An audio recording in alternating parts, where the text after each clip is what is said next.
Hey everyone, welcome back to our channel. Today, we're tackling how to use components in Jira 2025, perfect for anyone looking to level up their project management skills.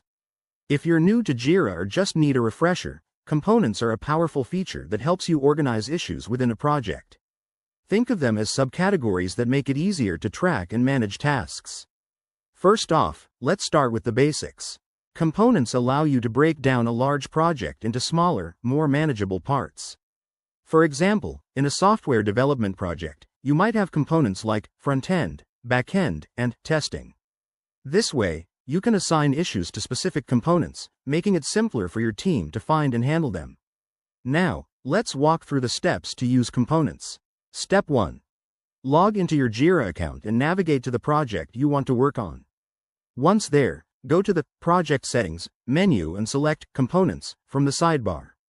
Here, you can add a new component by clicking the Create Component button.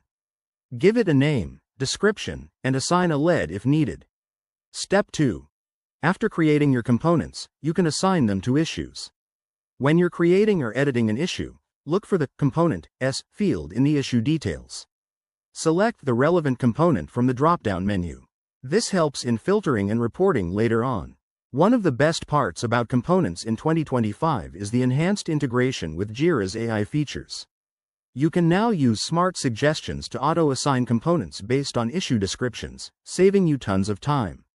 But remember, use components wisely. Overloading a project with too many can lead to confusion, so keep them focused and relevant. In summary, mastering components in Jira will streamline your workflows and boost team efficiency. If you're dealing with complex projects, this is a game changer.